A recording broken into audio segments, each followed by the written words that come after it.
And it is 6:31. So River, are you good? Brandon, are you good from your end? Okay, thank you.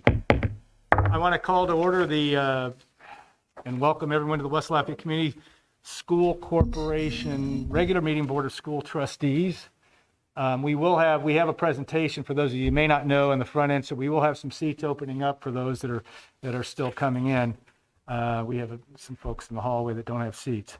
Approval of the agenda for tonight's December 6, 2021 meeting. I need a motion, please. Moved by Mr. Schott, second by Mr. Marley. All in favor of the motion, please say aye. Aye. Opposed? Hearing none, that motion does carry. Approval of the minutes of the November 1st, 2021 regular meeting of the Board of School Trustees. Move approval. Moved by Dr. Springer, Second. second by Mrs. Austin. Discussion or any additions or corrections? Just a comment, and I appreciate that the minutes right now has more details and more information than before, and I think it's very helpful. Okay, all right, thank you. Thanks. Any other discussion? Thank you, Dr. Yin. Okay, all in favor of the motion, please say aye. Aye. And opposed? Hearing none, that motion does carry. Unfinished business, I have none. New business, we'll start Shelby and Red Devil Pride. You're first. Good evening, everyone. At this time, we'd like to recognize the students who have won the West Side Way to Go Award recipients. This award was created to recognize students who have exemplified good citizenship qualities, which are basic to the school district's mission. There's 2 students that are selected from each school. They're selected by their teachers and administrators. And at this time, we'll start with Mr. Schreiner for the high school. After your name has been announced, if you could stay up here so I can get a picture, and then tomorrow I'll email the pictures to parents. Okay, I'll go. Hello, good evening. I'm Ron Schreiner, principal at the junior senior high school. And I want to recognize 2 students from our school tonight. First is Jory Meister. Jory can come on up. This is the embarrassing part. Not really. So you just have to stand there and just stand there. So just to explain, the students were nominated by a teacher. I don't always know who the teacher is, but I always try to guess, but I won't do it for you, Jory. But here are the comments from the teacher who nominated Jory. Jory is a gold star human being. Jory is positive and kind to all. She works well with others and goes out of her way to make all feel included. I can always depend on Jory to be a helper in class if needed. Can you guess what it is? I don't know. She shows maturity and responsibility through both her actions and words. The best part is that Jory does all of this with a smile on her face every day, even with a mask on. And I can tell that she is still smiling. She brings so much positivity and sunshine to our school. So some wonderful comments. Congratulations.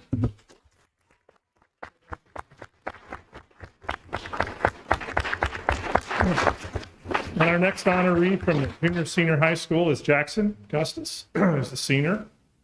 Come on up. And Jackson, I could have written one of these myself, but this is a great one too from one of your teachers. He is one of the hardest workers at West Lafayette Junior Senior High School. He takes every assignment, project, and test very seriously. Ditto for athletic events. He puts his heart and soul into everything.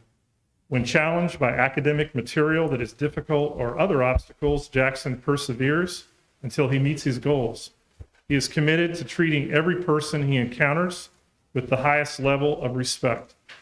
As a member of Westside Unified, he seeks ways to involve all students in social events, and he seeks ways to help others be the best they can be. So thank you, Jackson.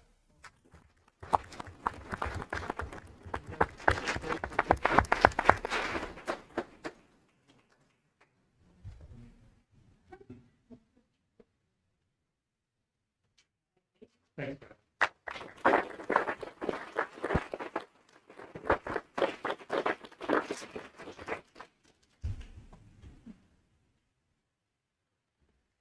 Good evening, everyone. I'm Margaret Sars, the principal at West Lafayette Intermediate, and I also have two amazing students to talk about tonight. Kaya Pugh, would you please come up with her wonderful sparkling mask? Kaya has been an amazing student to have in class, according to Mrs. Robinson. Every single day, she has shown up with a bright smile and hardworking attitude.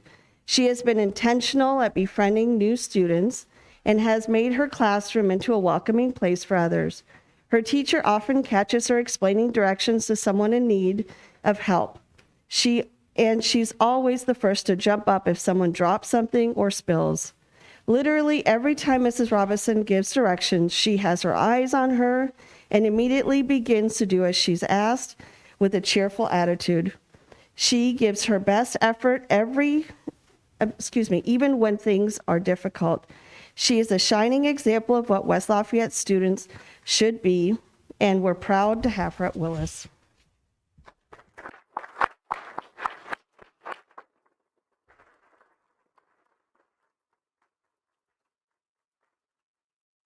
And Reagan Miller, please come up. Reagan always makes good choices. She is a model student. Most importantly, she is an amazing citizen. She watches out for those in need and is patient while offering a helping hand. She encourages her classmates during book clubs. She noticed two of her members struggling with organization and keeping up with the assignments. She took it upon herself to quietly and kindly help them gather their materials so they could begin their meeting promptly. During the book clubs, she showed leadership skills by encouraging others when they needed extra assistance and time to complete the tasks. Reagan is a kind and caring friend to all of her classmates, and her teachers appreciate her hard work, motivation, and kindness toward others. Congratulations.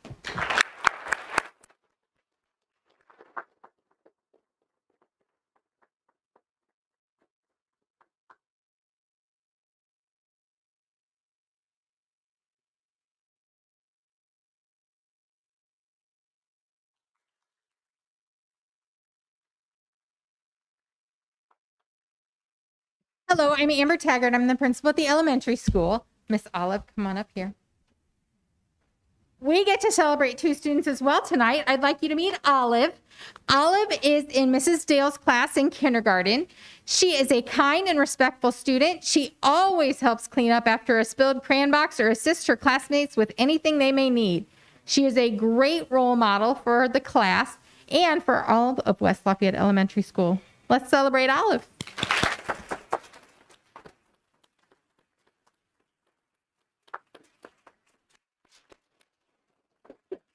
And William, come on up. William McKinney is a second grader in Mrs. Fry's classroom. We are excited to say, and Mrs. Fry shared, that it is a pleasure to see William every day. He works very hard, is kind, and is a friend to all. He is a good listener, and he is always willing to help. He's a pleasure to have in class, and we are all grateful to have a student like William. Let's celebrate William.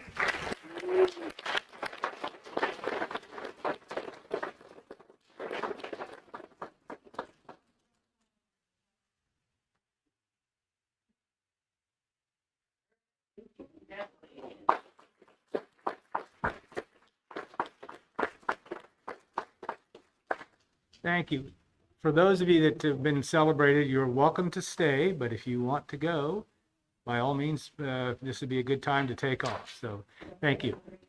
And for those that are standing, go ahead and replace it. We're going to get the board, any board members that would like to take a second, we're going to walk down, get a couple chairs and make sure everybody's seated. Why don't we do that?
On now to the new business superintendent search update. And Dr. Springer, the floor is yours.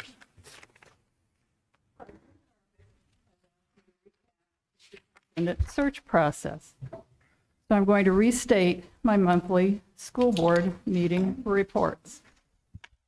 At the May 3rd regular school board meeting, Dr. Rocky Killian announces his intent to retire June 30th, 2021.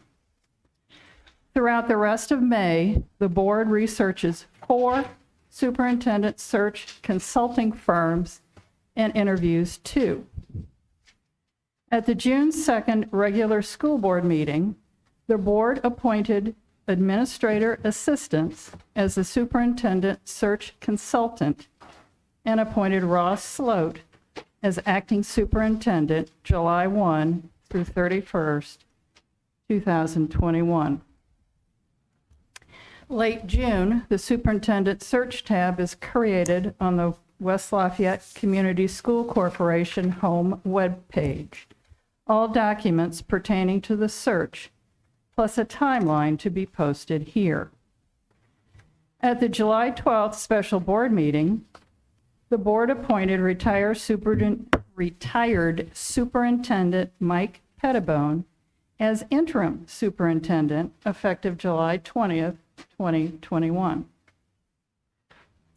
July 23rd, superintendent vacancy announcement and application posted on the corporation website, posted under the superintendent search tab, and distributed nationwide by administrator assistants.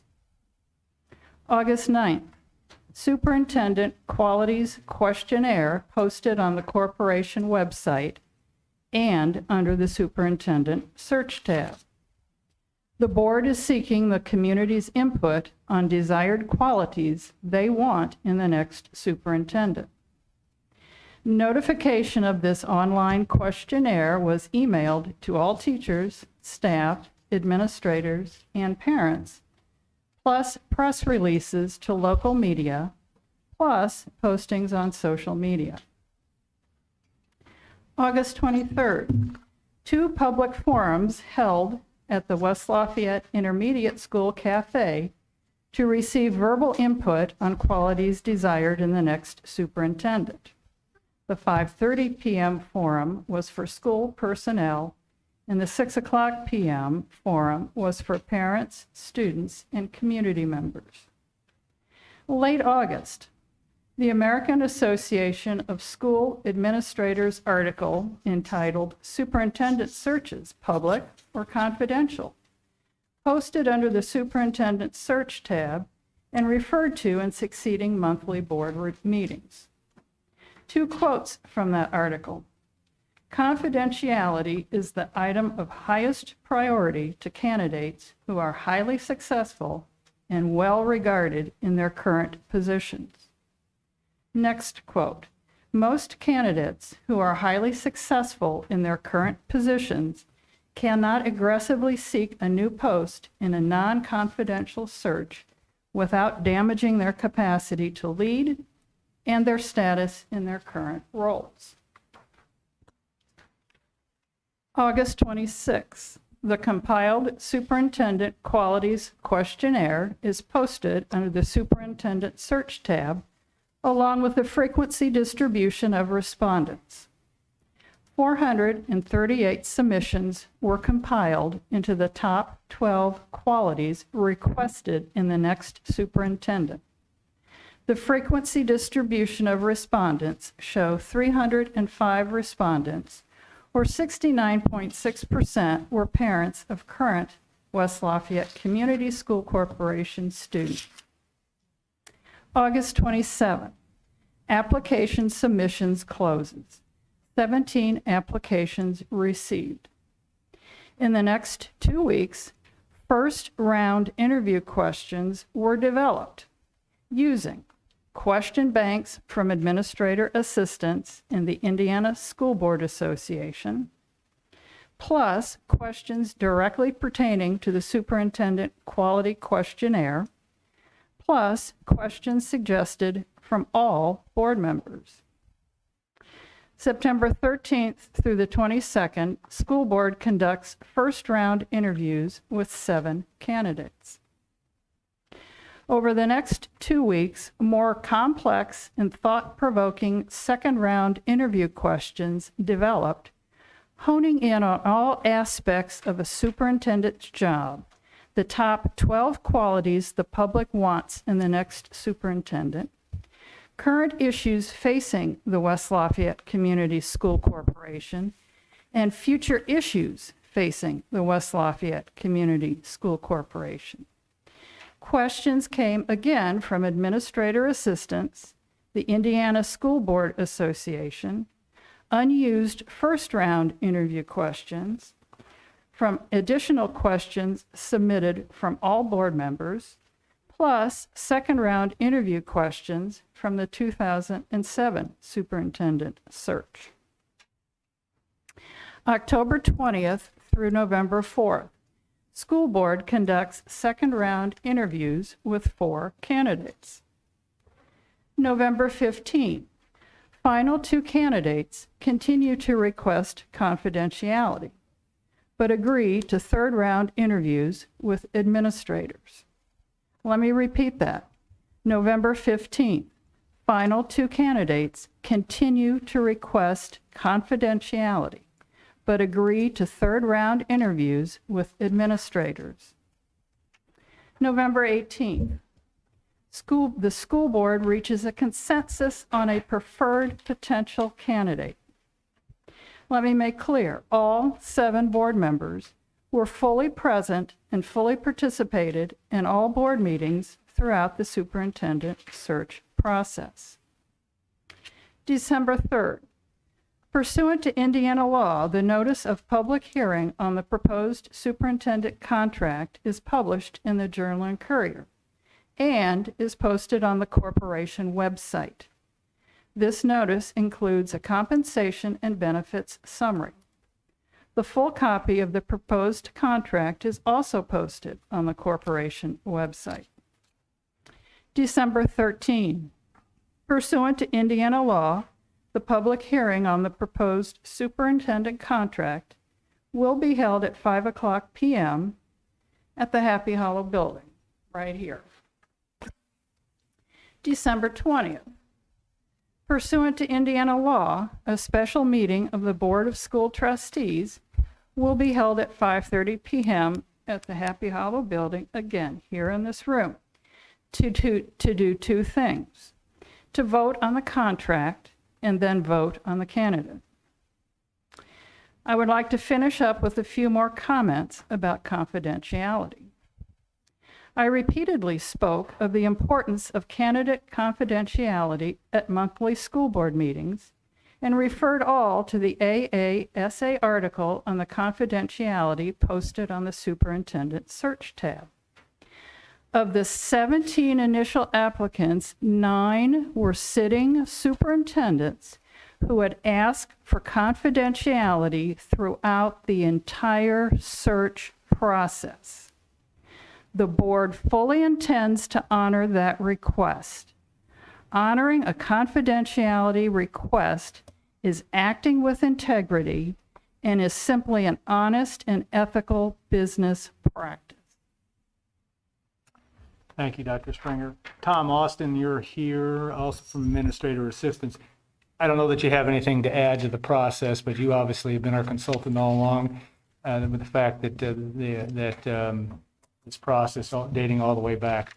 Do you have anything to add from your perspective? Yeah, you may, sir. I want to compliment Dr. Springer when she focused on the importance of confidentiality.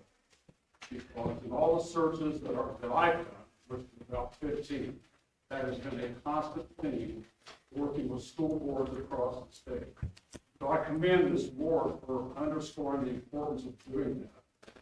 I also want to make sure that people in the audience know this was one of the strongest group of applicants that Gibb Crimmins and I have ever seen in the search that we've conducted. So I just want you to know that the board did their due diligence. They complied with board policy, and the statutory expectations that Dr. Springer outlined. And finally, my comment would be, it's been an absolute great pleasure working with this board in your search for your next district leader. That's all I have. Thank you, Tom. Appreciate that. Okay, we'll move on now to communication from the audience for agenda items. And we have 3 people signed up to speak to agenda items. And so I'll start with Mary Del Forbes. And yeah, do you want to just approach that, please? Thank you. I did have 3 people who had signed up before me for non-agenda if they wanted to speak. No, they'll speak at that part at the end of the meeting, yes. Thank you. Well, thank you for this opportunity to speak. Transparency. Who wouldn't want it? It sounds like a fantastic thing. Get all your cards on the table. I see lots of signs here asking for transparency.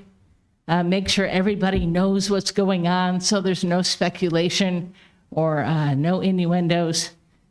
However, that's not the best practice in all cases. Recently in English, we concluded a unit on Animal Farm, and we learned about propaganda and the ways people are manipulated. One of those ways is through using words called general or glittering generalities. Words like freedom or transparency. Sometimes we have to give up freedom in exchange for security. Sometimes we have to give up transparency in exchange for the best candidate. There are really good, valid reasons that we need to keep a process such as this confidential.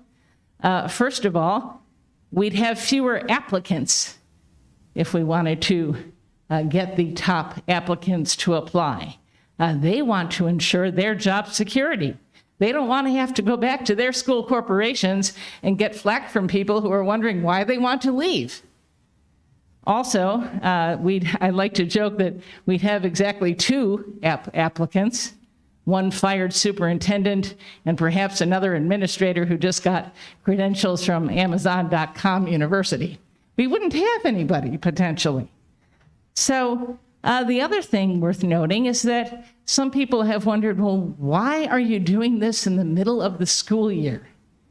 Well, process during the middle of the school year has some distinct benefits. Our contract is done.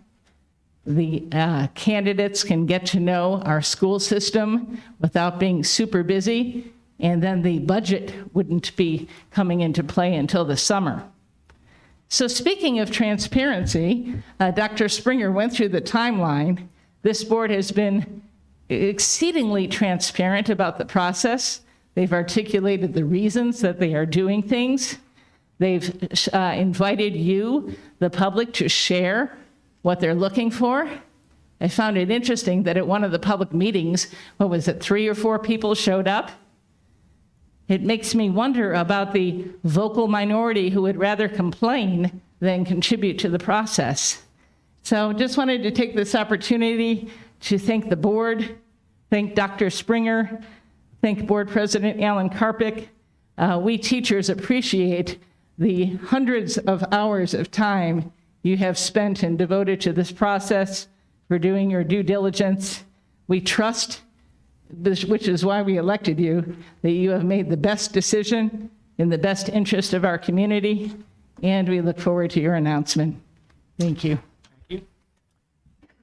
Next up is Lily, and I don't pronounce your last name correctly, but Lily, if you're here, go ahead. Angie, would you like to speak before me? I signed up in She signed up for non-agenda, I believe.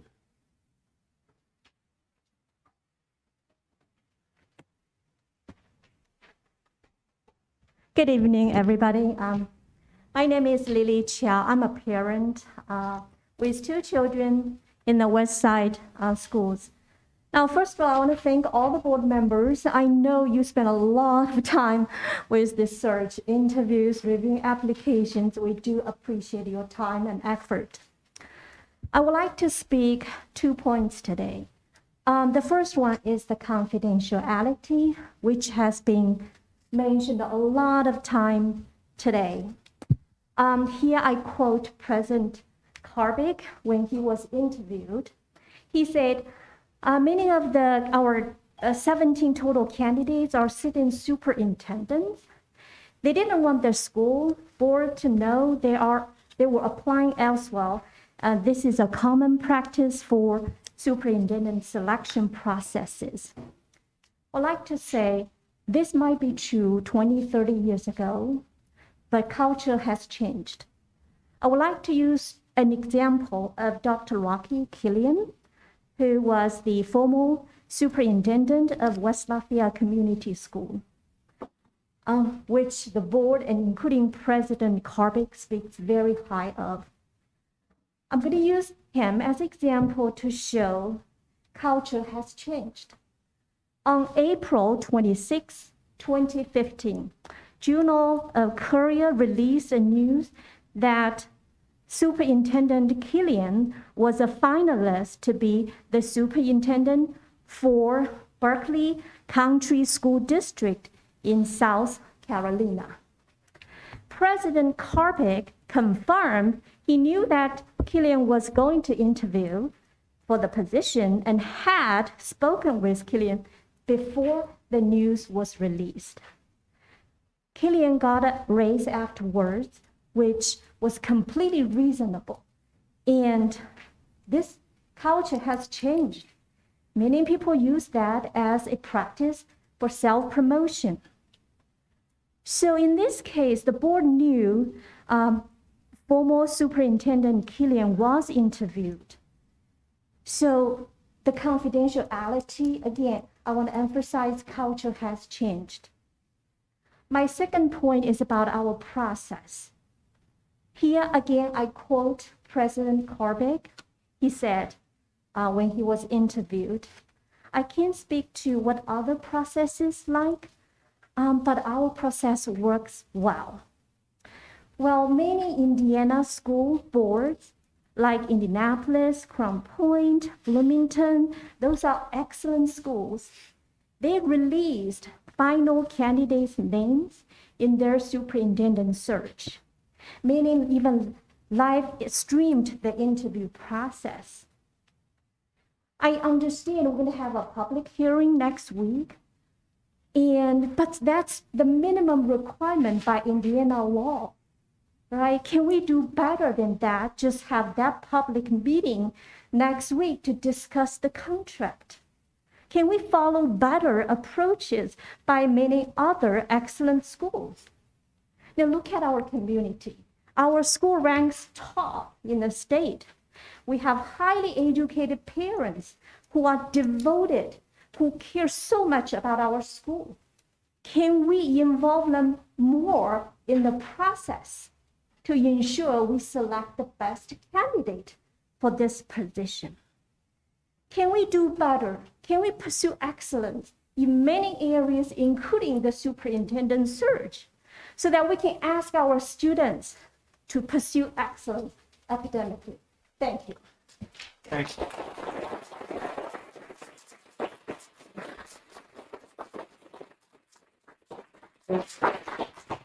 Thank you, Lily. Next up is Lisa Mills. Thank you, Lisa.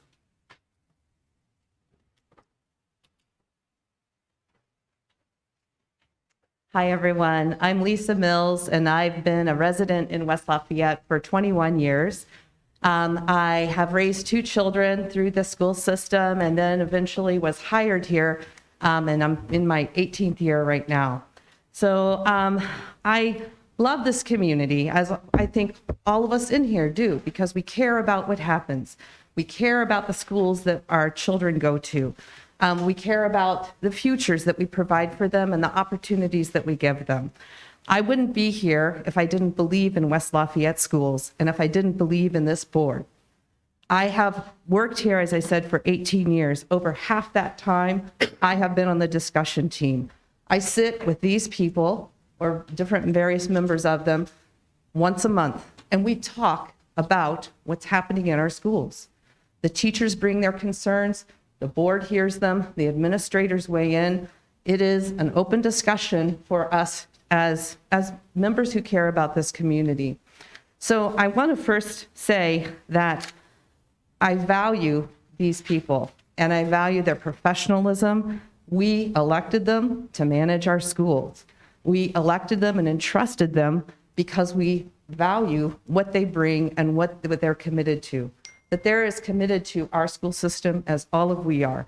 And in fact, looking at this board, many of them have children. I've taught many of their children. In fact, I think I've taught almost all of your children. But anyway, getting back to this, I just want to say how important it is that we provide for them the support. When Mrs. Springer or Dr. Springer was reading through what they have done, at one of the meetings, I think there were 3 people who came to speak. They were ready. They sat and waited for another 20 minutes for people to come because they wanted to hear from our community and to make sure that all concerns were heard. I don't think there's anything happening behind closed doors with cloak and daggers, and I think they are trying to weigh the opinions and the concerns that all of us have to the best of their ability. But when push comes to shove, and we have 17 candidates that have to be whittled down, and they have to ask hard questions, I would hope that this community will get behind the board and will support them and will honor the hard work that they have done, the hours that they have had. Come to these board meetings. I would love to see this many people at every board meeting to hear about the business of the school and what's happening, to get involved. Because believe me, as teachers, we can use all the help that you are willing to provide. At the same time, I also want to say that we honor you and we feel honored to be able to teach your children, that you entrust with us your children's education. And so I guess what I'm asking is I would hope that you would do the same thing for the board and that we as a community will come together and that we'll get behind whoever is presented as the next superintendent.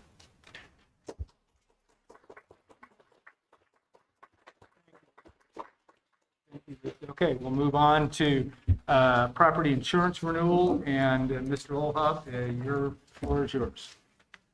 Thank you. Today, we're asking your approval of the renewal of our property insurance, property and casualty insurance. And just a brief summary of this, the premium this year, for upcoming year, is a total of $209,926. And again, this covers our property and casualty. The carriers for all the policies are the same, largely Astra, except for we have a new carrier for cyber liability. Reduced our premium there, about $1,300. And we also were able to get a premium reduction due to our good rating for workers' compensation. So again, we ask for a motion to approve the renewal of our property and casualty insurance. Need a motion, please? So moved. Moved by Mr. Marley, Second. second by Mrs. Austin. Discussion or questions, please? Any comments? All in favor of the motion, please say aye. Aye. And opposed? Hearing none, that motion does carry. Thank you, Steve. COVID update and Mr. Pettibone. Yes, I just simply wanted to give a quick COVID update to let you know that this continues to be on our active radar. If you were aware, several weeks ago, the day before Thanksgiving, the Indiana legislature was set to have a discussion on possibly changing some of the governor's rules. Thank you to the legislator for not having that. We were concerned about that, but in preparation for that, we had arranged for a possible Zoom meeting with our 2 doctors, administration, several of the board members to react if that were to take place. Again, what I want to say to you, thank goodness that did not take place. Our governor continues to be proactive, and he has extended the COVID mandates and suggestions that he has had for another month. We have shared that with our 2 physicians and we are looking. We did receive a note from the Indiana Department of Health in regards to the changing variant, and it basically says this at this point, and we will continue to look at this and address it. It says continue to utilize all possible mitigation strategies to protect your students and staff against not only COVID-19, but other viruses as well. But I want to say, I want to compliment this community, first of all. And I want to compliment this board that we have not had the silly discussions of mask or no mask. From the very beginning, this board and this community has said, we will be masked in our schools. And that has been a huge support for us. We keep an eye on the number of cases coming out of our districts, out of our schools every week. Last week, the week before, there were 4 cases reported and addressed. This week, this last couple of weeks, we had 8 cases, 4 being students, 4 being staff members. And so we are continuously watching this. I had a conversation with one of the building principals this morning, and we talked about the number of students who were absent. But I also think you heard this comment from the Department of Health, is that this is also cold and flu season. So we are not confirming all of those absences, of course, involved with that. What I want to say is that we will actively watch these numbers. We'll continue to be masked. We'll continue to follow the quarantines, guidance and protocols of the governor. And but I just wanted to make sure that I wanted to share that this is not something that we're thinking is going to disappear. And I appreciate the staff. Again, I'm saying that appreciating the community supporting this, but also the staff in making sure that continues to happen in our schools. Thank you. I appreciate it. I want to thank our staff. I know our school nurses, we have one of them here, Mrs. Bangs, that have done a job that has been thankless, and also certainly our 2 physicians that have been involved as well. And I can only imagine our teachers and staff and what they've had to deal with to try to keep our kids safe. So we're grateful for everyone's work on that process, because it's extremely important, as we all know, and it is unfortunately still ever changing, and we will adjust and do what's right by kids and it's for the safety of our kids as we move forward. So thank you, Mike. Personnel report, and Mr. Pettimone. Yes, just simply asking for a motion from the board to approve the personnel report and request as presented in your package. Okay, thank you very much. Need a motion, please? Moved by Dr. Springer. Second. Second by Mrs. Austin. Discussion, questions? I have some question or suggestion. And may I say that? Okay. I observed the frequent changes of our staff members in the past year, and I don't have the personnel data of the neighboring districts or similar districts as a reference to compare. I also understand that the staff turnover is actually a common problem these days due to the labor shortage in the pandemic. But I wonder whether we can do something to improve the stability of the staff members. First, can we analyze the exit survey?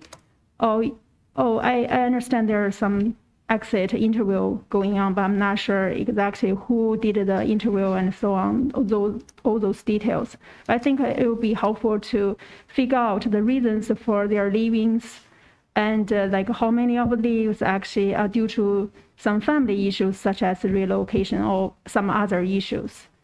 And second, can we come up with some strategies to reduce the personnel change?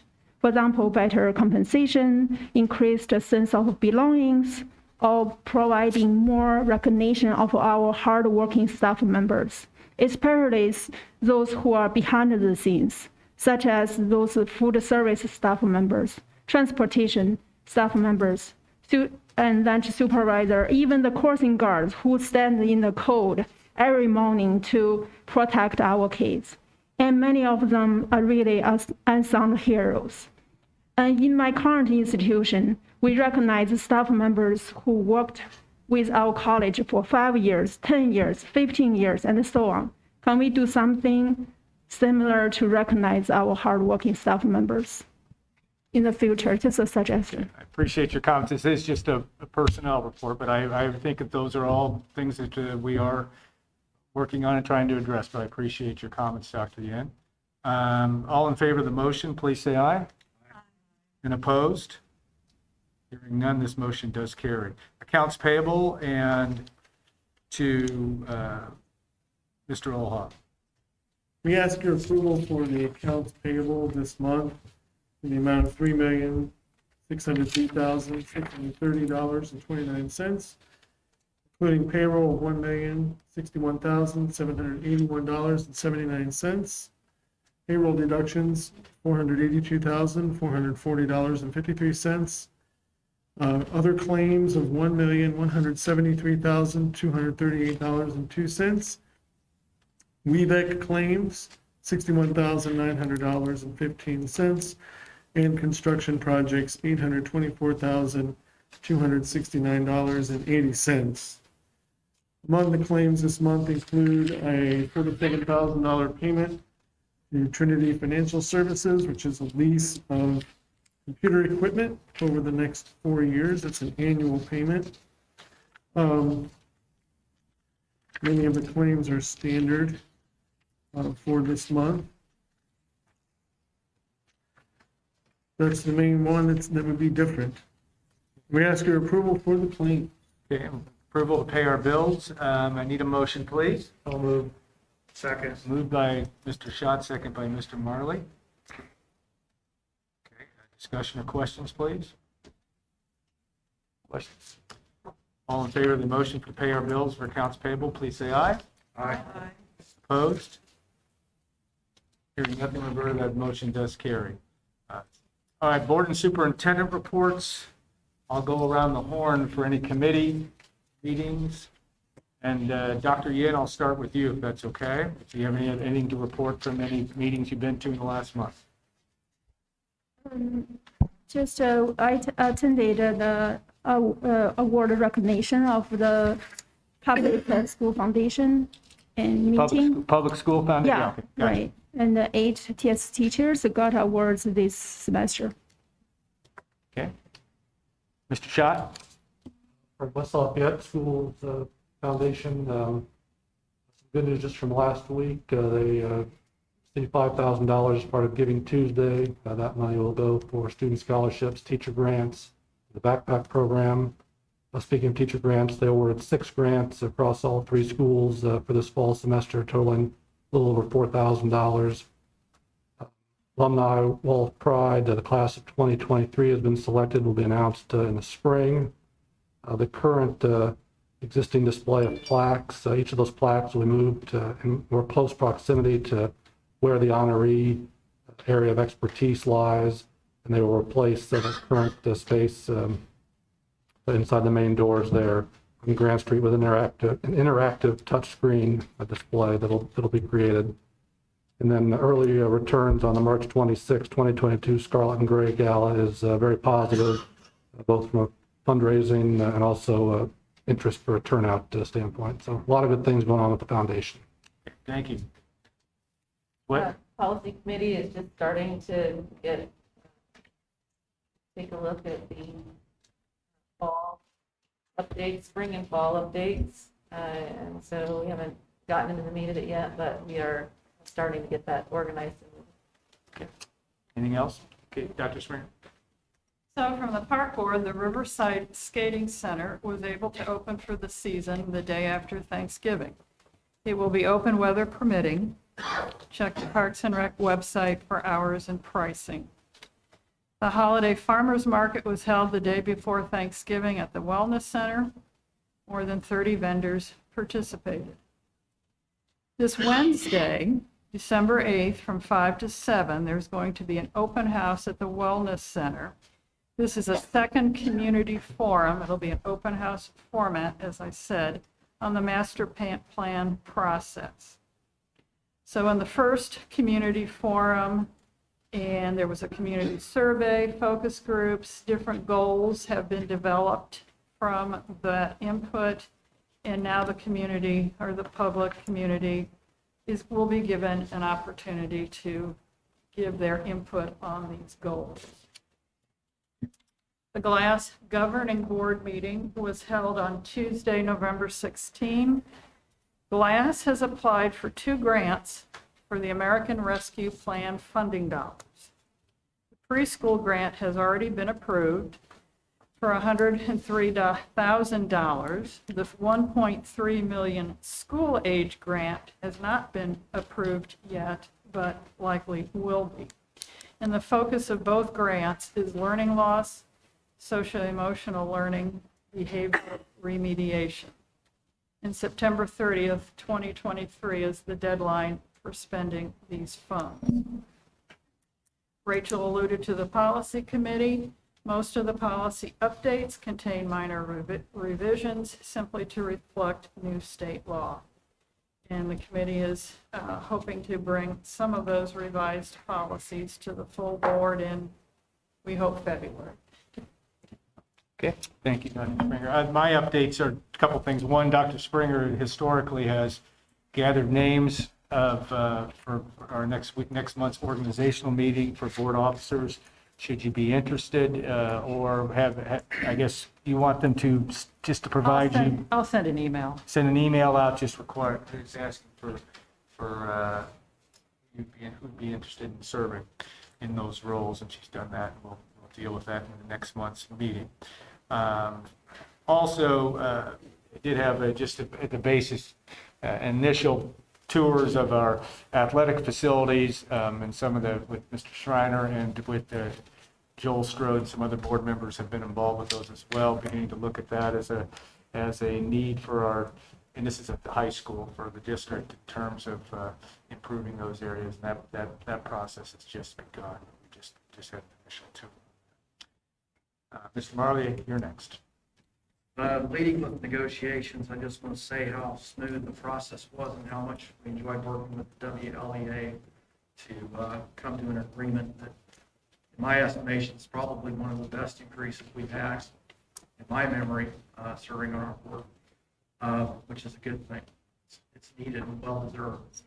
The other thing is, if you haven't noticed, well, it's impossible not to notice, but Salisbury Avenue has become Orange Barrel Avenue. And that is the street improvement project with the improvement of the pathways that are going to make it much nicer for our students, faculty, and staff to get back and forth to school. From Salisbury, we'll go down Grant Street, and when we finish that, we're going to start on Yeager Road, and Yeager Road's going to get connected. So a real nice trail system already in greater West Lafayette and Lafayette, and there's more coming, so stand by and drive slowly. Austin, go ahead. Mr. Schott summed everything up nicely. Okay. All right, thank you. Communication from the audience, non-agenda items, and I believe first on the list is Troy James. I didn't ask last time, just Troy, just state where you live. Sure. Don't give your actual address to say you live in whatever housing area that you live in is good enough. I apologize for that.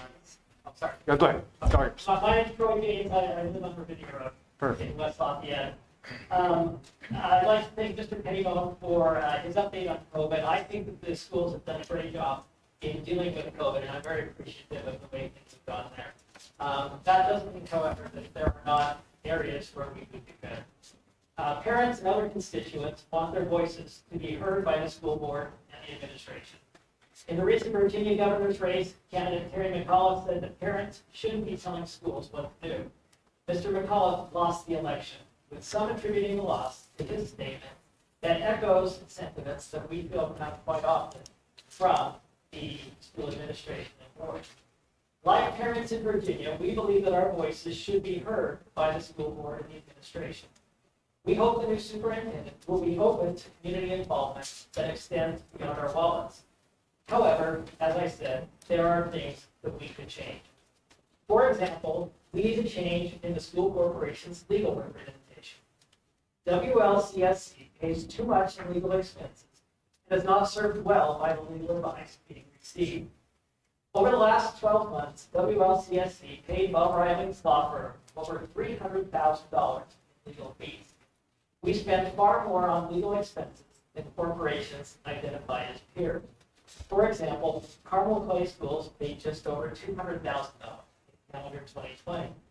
Noblesville, $185,000. Zionsville, $90,000. These school corporations spend $12 to $17 per student. We spend $125, 10 times more. Why are our legal expenses so high?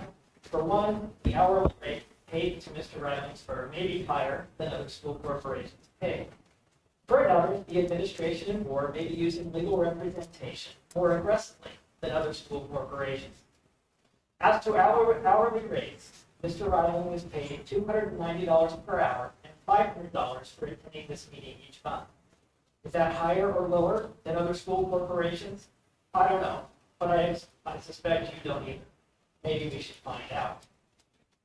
In discussions on social media, some have suggested that we don't want to sacrifice quality for lower fees. While that is true, I'm not sure that the legal advice being received by the school district is always of high quality.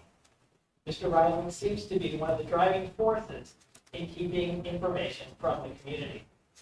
For example, the board and the administration routinely deny community requests for public information. This summer, the state's public access counselor found that the board acted improperly in denying access to information regarding the DEI committee. Following the decision, Mr. Riley, who represented WLCSC in the matter, said that the public access counselor was wrong and it will not change how the corporation operates. Indeed, recent public records requests by patrons have been met with continued stonewall. Another thing to consider is that many of our peer corporations utilize multiple law firms, suggesting that a single law firm may not have the expertise to handle all issues faced by a school corporation.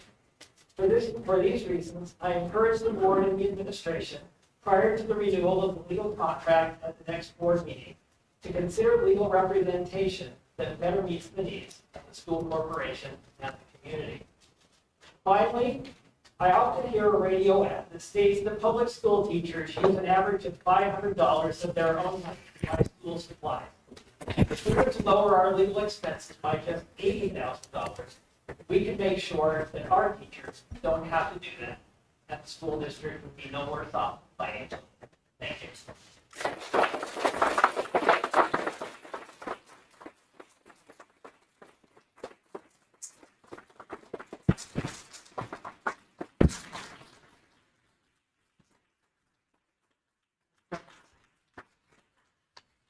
Angela James.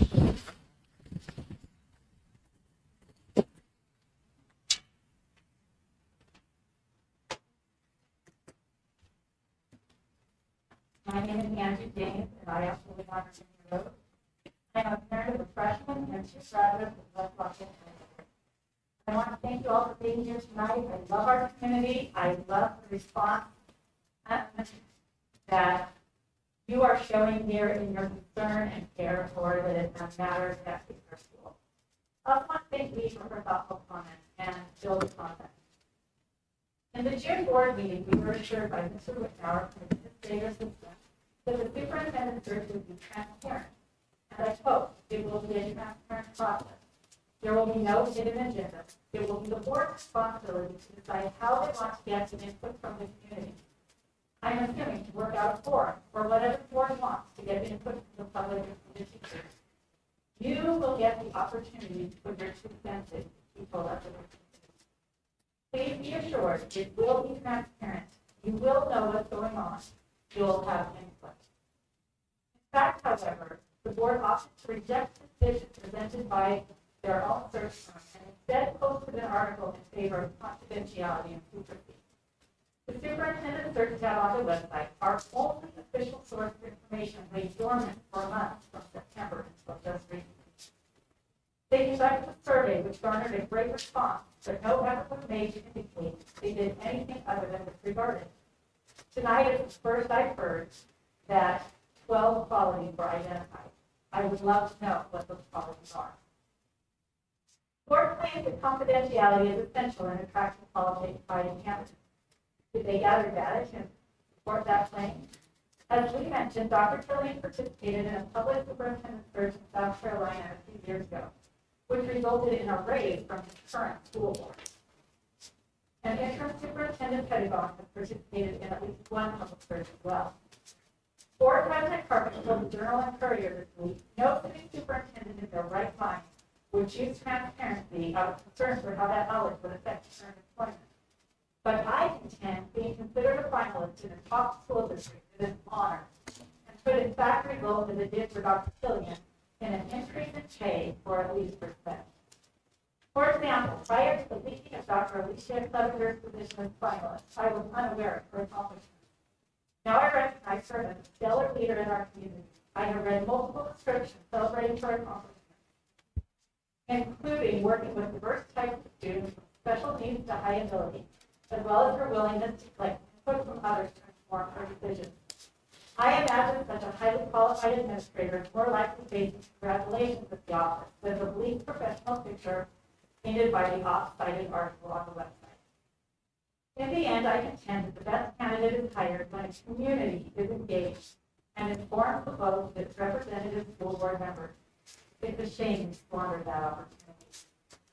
Briefly, I also want to follow up on Troy James' comment regarding the high cost and low value of our current legal counsel. I requested that this issue be made an agenda item for this meeting, allowing the board an opportunity to consider options prior to voting on contracts next month. They chose to deny this request, likely because they have no intention of considering an option. This is a mistake. Our teachers deserve better. And I, for one, would vote to spend this money on underpaid teachers instead of overpaid attorneys. Thank you.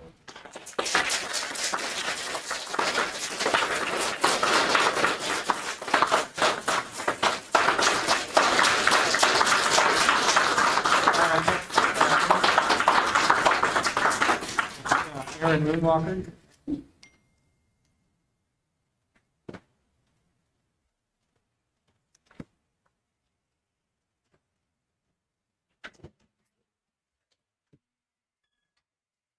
My name is Erin Moonwalker. I live at 1147 Hillcrest Road. I have off and on for 37 years, and I am racist, just like everyone on the board and every other person in this room. As Ibram Kendi says, we have so many Americans drenched in racist ideas, and the racist ideas prevent them from knowing they are drenched.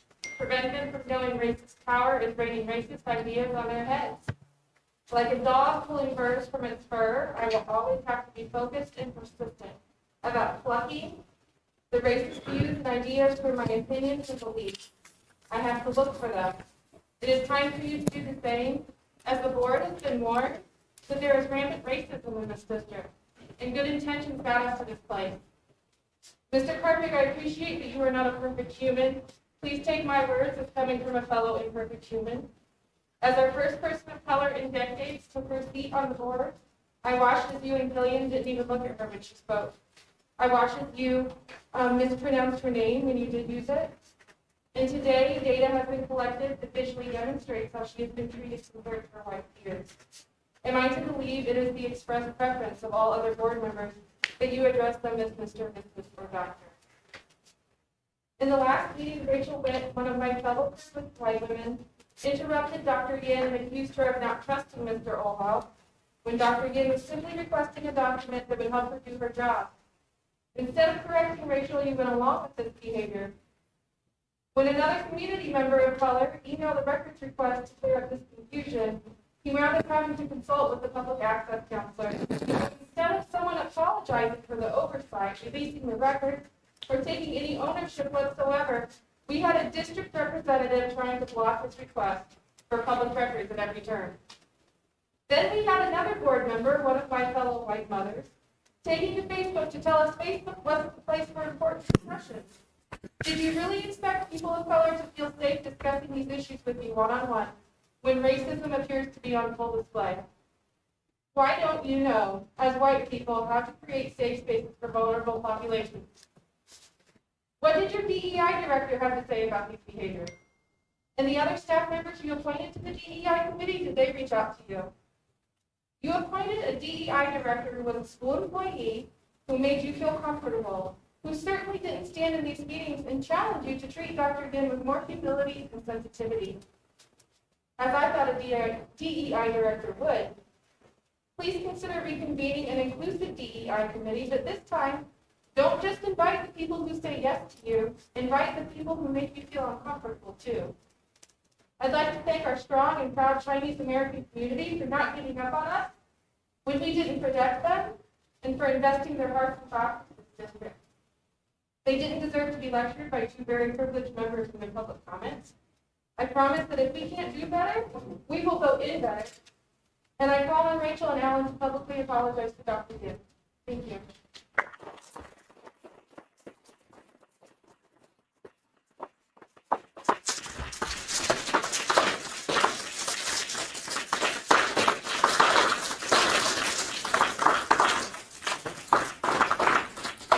Move on to our regular organizational future meetings, which will be January 10th, 2021 at 6:30 p.m.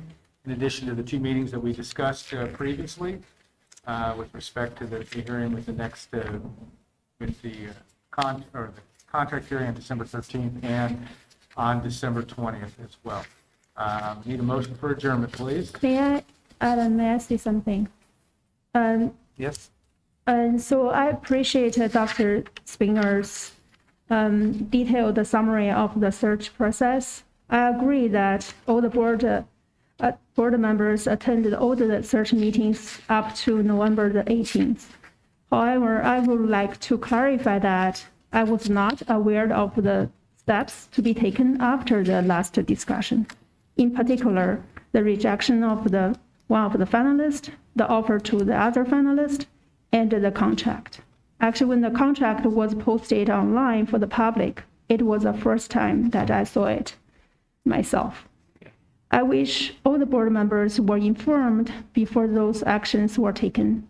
And to prepare the contract review, in fact, I had collected the superintendent salary data of Indiana.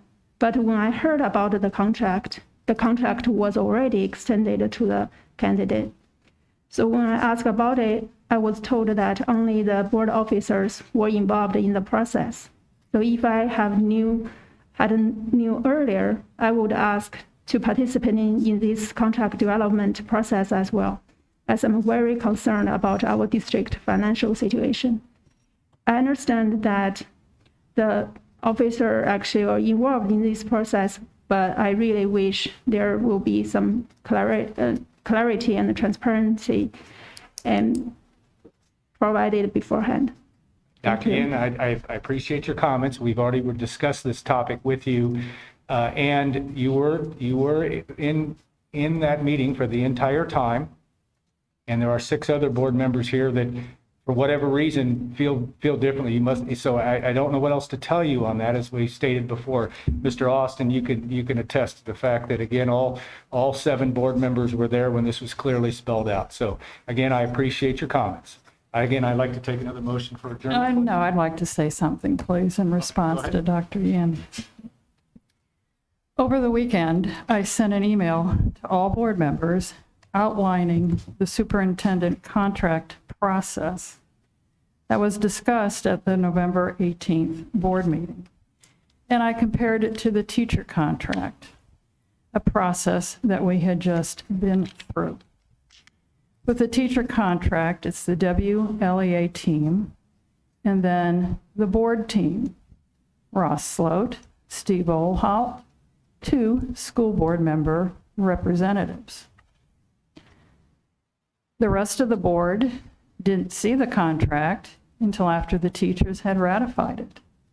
And then at the public hearing, the other board members were given the opportunity to express their opinions and ask questions about the contract. As I detailed in the email over the weekend, that same process applies to the superintendent contract. The lawyers, Ross Sloat, Steve Olhalt, 3 board officers, had input into the contract. The other board members saw it at the same time you did, Dr. Yin. And then at the public hearing next Monday, all board members will be given the opportunity to ask questions, state their opinion, and then it will be opened up to the public for their comments. Yeah, I appreciated the email clarification, and the board members got that clarification after I asked the question. So, and probably, partly because I'm the new board members and I'm not aware of some common practice by the board officers. I'm not kind of complaining about that right now. I just hope in the future, more clarification can be given. Especially considering, some of us are new and we don't know some of the common practice people are doing. Probably for you, it's, it's given, but for me, it's surprising sometimes. Thank Thanks. you. But I would remind you, we have another board member that has been on board as long as you have and seems to be able to find that other information out. So again, I respect the fact that you can, your comment, and we'll move on from there. Again, I need a motion for adjournment, please.